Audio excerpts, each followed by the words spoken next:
नमस्कार दोस्तों, एक बार फिर स्वागत है आप लोगों का हमारे चैनल पर। दोस्तों आज हम आए हैं हरदा जिले के आलमपुर गांव में। दोस्तों आइए जानते हैं मध्य प्रदेश में किस प्रकार से डेयरी फार्मिंग की जाती है, डेयरी फार्मिंग के साथ साथ कौन कौन से प्रोडक्ट बनाए जाते हैं, अपने पशुओं की दिन भर की डाइट प्लान, दिनचर्या, किस प्रकार से एक सफल फार्मर या कहें कि एक बहुत अच्छे ब्रीडर हैं जो पशुओं की दिशा में या पशुओं की नस्ल सुधार में बहुत अच्छा काम करते आ रहे हैं। तो आइए जानते हैं किस प्रकार से डेयरी फार्मिंग की जाती है और दूध के रेट किस प्रकार से होना चाहिए, डेयरी फार्मिंग में किस प्रकार से घाटा होता है, किस प्रकार से हमें प्रॉफिट होता है। आइए जानते हैं किस प्रकार से हमारे यहाँ पर दूध के क्षेत्र में या डेयरी फार्मरों के क्षेत्र में हमारे यहाँ की सरकारें किस प्रकार का प्रोत्साहन करती है या नहीं करती है। आइए हमारे साथ सर है। नमस्कार सर, क्या नाम है अपना? जी मैं डॉक्टर चाचरे हूँ, शिवनारायण चाचरे जी। क्या एड्रेस है यहाँ का? आलमपुर ग्राम है जी, हरदा डिस्ट्रिक्ट में। अच्छा। और मेरे डेयरी फार्म का नाम है कस्तूरी डेयरी फार्म। कस्तूरी डेयरी फार्म। ये बताएं सर, कितना पुराना डेयरी फार्म है ये 87 से चल रहा है साहब। 87 से चल रहा है? जी हाँ। शुरुआत में कितने पशु थे? शुरुआत में मैंने 40 पशु लेके आया था जी। कहाँ से लिए थे आपने? ये मैं पंजाब से, महाराष्ट्र से, हरियाणा से। अच्छा, खुद ने ब्रीड का सिलेक्शन करके खरीदे थे? जी हाँ, खुद ने किया था।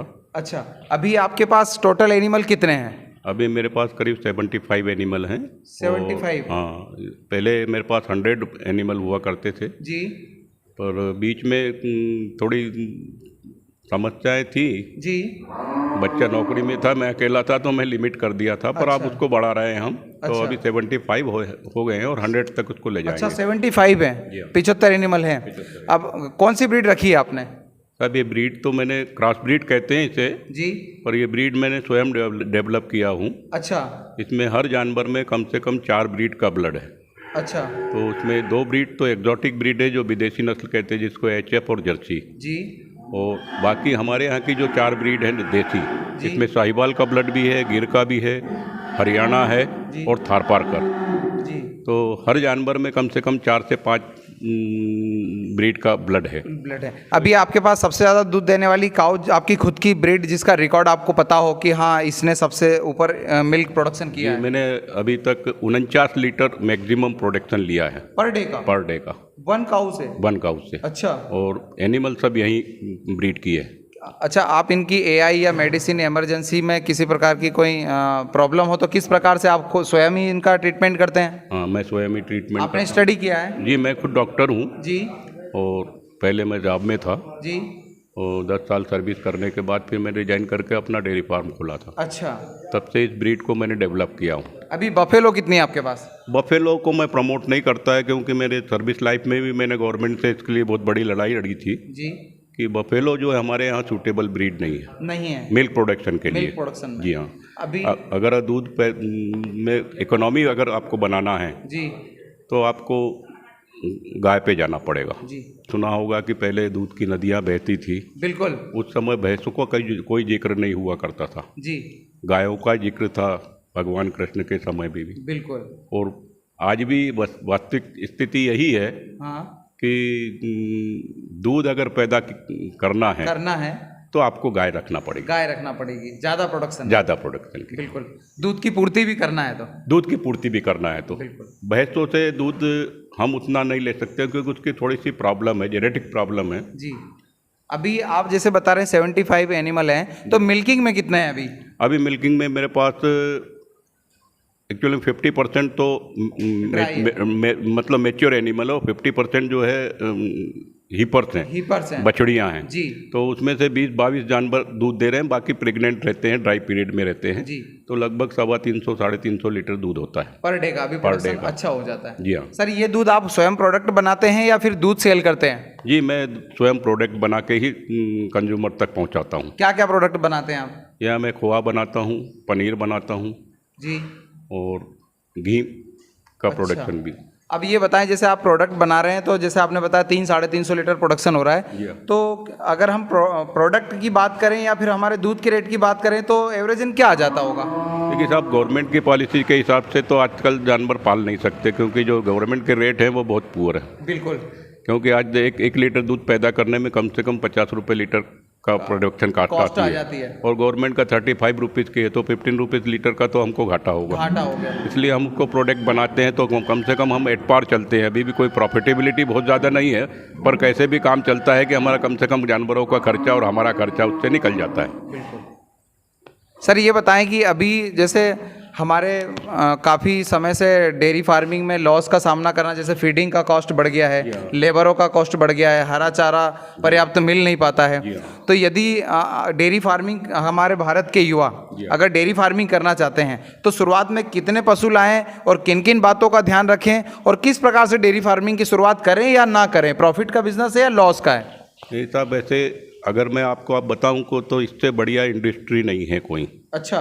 क्योंकि विश्व में ऐसी कोई इंडस्ट्री नहीं बनती है जो दिन में 2 बार डबल करती हो। बिल्कुल सही कहा सर। क्योंकि अगर आपने 200 रुपये इन्वेस्ट किया है तो आप 4 घंटे के बाद 400 रुपये आपसे ले सकते हैं। बिल्कुल। तो सुबह शाम आपको जो चीज़ डबल करके दे रही हो, इससे बड़ी बढ़िया इंडस्ट्री तो नहीं होती। नहीं हो सकती। पर समस्या अभी ये आ रही है कि हमारे यहाँ अब इनपुट्स ज़्यादा लगने लगे, प्रॉफिटेबिलिटी नहीं है। जी।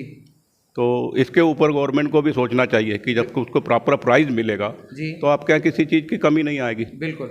और लोग उस बिजनेस के ऊपर ध्यान देंगे। आज की स्थिति है कि लोग इस बिजनेस को छोड़ रहे हैं। बिल्कुल। है ना?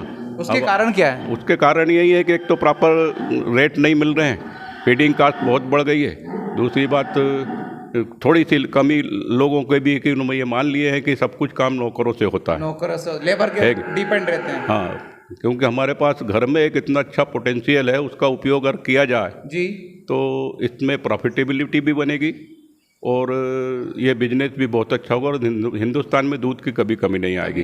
ये बिजनेस जो है एक्चुअली में हमारे यहाँ जो लेडीज़ हैं जी घर में जी, ये उनका है। अच्छा। अगर ये काम उनको दे दिया जाए जी तो काफ़ी अच्छी तरीके से तो मेंटेन, आपको बहुत सारी चीज़ें, लेबर की भी कमी नहीं आएगी। दूसरी बात, इसका पूरा मैनेजमेंट लेडीज़ के हाथ में होना चाहिए। अच्छा। मिल्क बिजनेस का ओके। खेती जेंट्स रखें और डेयरी मिल्क का फार्मिंग बिजनेस जो है महिलाएं लेडीज़ रखें। को दे। तो कुछ स्टेट में हो रहा है, जैसे महाराष्ट्र में देखिए मिल्क बिजनेस जो है टोटल लेडीज़ के हाथ में है। बिल्कुल। तो वहाँ बहुत अच्छे से चल रहा है, उनके घर भी अच्छे चल रहे हैं, उनकी इकोनॉमी भी बहुत अच्छे से चल रही है। क्योंकि घर के छोटे मोटे जो भी खर्च हैं, बच्चों की पढ़ाई के, इसके उसके, वो अपने डेयरी से निकाल लेती है। बिल्कुल। है कि नहीं? तो ये कॉन्सेप्ट डेवलप करना चाहिए कि ये बिजनेस जो है महिलाओं को आगे आना चाहिए और एक्चुअली पुरुषों को भी उनको प्रोत्साहित करना चाहिए, है कि नहीं? प्रोत्साहित करना चाहिए। सर जैसे आपने बताया 300-350 लीटर प्रोडक्शन है, तो अगर हम महीने की एक एवरेजन बात करें तो महीने की बिलिंग आपका टोटल दूध सेल कितने में होता है, चाहे वो प्रोडक्ट के थ्रू हो चाहे वो दूध के थ्रू हो? कम से कम ये समझिए 50 रुपये लीटर का पैसा मुझे मिलता है। अच्छा। 50-55 रुपये लीटर का, तो वह 50 रुपये तो उसके इन्वेस्टमेंट हो जाता है। 5 रुपये लीटर की मेरी कमाई है, जो मेरा परिवार चलाता हूँ मैं। बिल्कुल। है कि नहीं? बिल्कुल।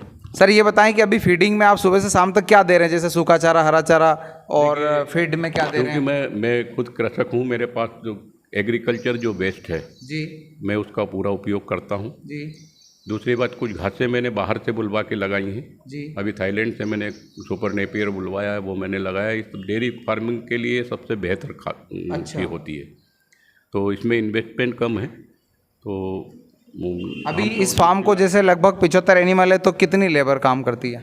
यहाँ पे 4 लेबर काम करती है। अच्छा, जो डेयरी फार्मिंग और खेती पूरा देखती है? नहीं, खेती के अलग हैं, सिर्फ डेयरी फार्मिंग के लिए 4 लेबर है। अच्छा, ये बताएं सर कि इस डेयरी फार्म को जैसे 75 एनिमल है, तो इसको आगे आप कहाँ तक ले जाना चाहेंगे? आपकी आगे क्या प्लानिंग है? 100 एनिमल। 100। अभी जैसे 2 साल पहले पशुओं में लंपी आया था, आपके फार्म पर किसी प्रकार की कोई समस्या? मेरे पास नहीं आया, क्योंकि मैंने पहले से ही उसकी सुरक्षा करके रखी थी जी। मैंने इसका टीकाकरण करा लिया था। हाँ। दूसरी बात, जो भी लोकल सावधानियां रखनी थी, हाँ, नीम की जो धुआं करते हैं, थोड़ा सा डिसइंफेक्टेंट वगैरह, ये वो नेचुरल तरीके से, प्राकृतिक तरीके से अच्छा वो किया। आपके पशुओं में जैसे थनेला या फिर मिस्टाइटिस की समस्या आती है या? आती है, पर कम आती है, क्योंकि उसमें हम पूरी सावधानी रखते हैं। अच्छा। मिल्किंग के समय में जानवर की जगह को भी मतलब पूरा डिसइंफेक्टेंट करके रखते हैं और लगाने के बाद प्रॉपर तरीके से अडर की सफाई और इसके बाद फिर उसको एंटीसेप्टिक से धोते हैं। अच्छा, मिल्क यहाँ हाथों से निकलता है मशीनों से? मशीनों से निकलता है। मशीनों से। क्या टाइमिंग होती है मिल्किंग की? मिल्किंग की शाम को 5 बजे से होती है, सुबह 6 बजे होती है। अच्छा, आपने जैसे सूखे चारे के स्टॉक के लिए गोडाउन बना रखा है, तो लगभग क्या साइज होगी उसकी? ये करीब 50 बाई 40 का है। 50 बाई 40 का है। कितना कॉस्ट आ गया इसमें?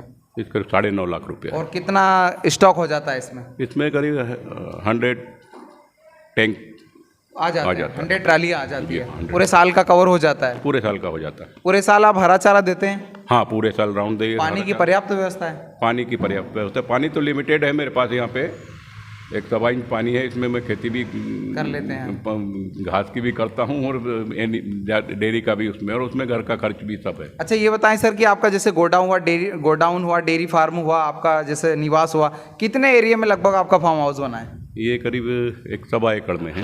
1.25 एकड़ में। आपको याद हो पिछली बार आपने कब से नया जो पशु है वो नहीं खरीदा? खुद की ब्रीड इम्प्रूवमेंट? मैंने 40 के बाद आज तक नहीं खरीदा। मैंने सैकड़ों जानवर बेचे हैं बना के। बेचे हैं आप? हर साल में कितने बेच देते हैं ब्रीड कंप्लीट करके? हर साल में पहले तो ज़्यादा बेच देता था, 10-15 जानवर, 20 जानवर साल के। पर मतलब आप तो दूध उत्पादक कम और ब्रीडर ज़्यादा अच्छे हैं। ब्रीडर ज़्यादा। आप ब्रीडिंग पे काफ़ी काम ब्रीडिंग करते पे मैंने ज़्यादा काफ़ी काम किया है। काफ़ी नई ब्रीड हमने वीडियो में अभी देखी कि एक से एक क्वालिटी में आपने नई से नई काफ तैयार की है। जी हाँ, जी हाँ।